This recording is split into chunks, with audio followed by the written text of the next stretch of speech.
దేవుడికి మహిమ కలుగును గాక. చదువుతాం హబక్కూ గ్రంథం 3వ అధ్యాయం 2వ వచనం చదువుతాం. యెహోవా నిన్ను గూర్చిన వార్త విని, చూడండి, యెహోవా నిన్ను గూర్చిన వార్త విని నేను భయపడుచున్నాను. యెహోవా సంవత్సరము జరుగుతుండగా నీ కార్యము నూతన పక్షము సంవత్సరం జరుగుతుండగా దానిని తెలియజేయు. ఏమని ప్రార్థన చేస్తున్నాడు? మీ చేతులు ప్రార్థన ఉండాలి. సంవత్సరము జరుగుతుండగా నీ కార్యమును నూతన పరచము. ఏమన్నాడండి? నీ కార్యమును నూతన పరచము అంటే మనకి ఈ సంవత్సరంలో ఆయన కార్యాలు నూతన పరిస్థితి తప్ప నువ్వు ఎక్కడ చేసిన గొంగల వల్ల అక్కడే ఉంటావు. వాటి మీకు అర్థమైందా? ఏ రాగలతో ఉన్నావో, ఏ బాధతో ఉన్నావో, ఏ అప్పులతో ఉన్నావో, లేదా ఏ పని నువ్వు చేసుకోవాలని ఆగిపోయావో గడిచిన సంవత్సరంలో, ఈ సంవత్సరం కూడా అలాగే ఉంటుంది.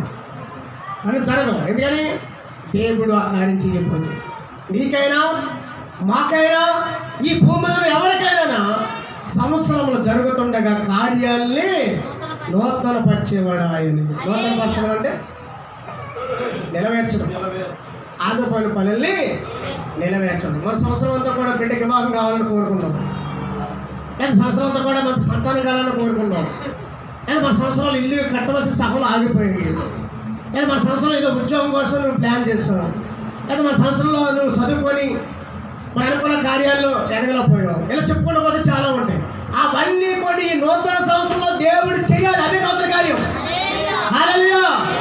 అంటే మరి నీ కార్యమును నూతనపరచము సంవత్సరం జరుగుతుండగా దానిని తెలియజేయము. మరి 2024లో ప్రభు మాట్లాడుతున్నది ఏంటంటే నీ జీవితంలో నూతన కార్యం చేయడానికి ఇష్టపడుతుంది. మరి నూతన కార్యం ఇష్టపడాలంటే, నూతన కార్యం నీ జీవితంలో జరగాలంటే చెప్పండి, మాట్లాడండి. మీరేం చేయాలి? భయముతోనూ భక్తితో జీవిస్తేనే జరిగింది. అంటే దేవుడు ఏదో అన్నాడు నూతన సంవత్సరం నూతన కార్యం చేసేస్తాడని నువ్వు చేసేస్తా, నీకు చేసేస్తాడని సంవత్సరం అనుకోకు. ఎవరు చేస్తాడు? భయభక్తులు కలిగి ఉంటేనే, దేవుడి మాట వింటేనే. అపాకు చూశాడు దేవుడు ఉగ్రత, ఆయన ప్రభావం చూశాడు, ఆయన కోపాగ్ని చూశాడు, జనం మీద పనిచేస్తున్న ఆ ఉగ్రతను చూశాడు, ప్రవశించాడు. ఆ ప్రవశనలో భయపడ్డాడు అన్నమాట. భయపడి అంటున్నాడు. 15వ వచనం చదువుతాం. ఏమన్నా అక్కడ 15వ వచనం, నువ్వు సముద్రము తొక్కుచు సంచరించుచున్నావు, నీ గుర్రములు మహాసముద్ర జలరాశులు తొక్కులు.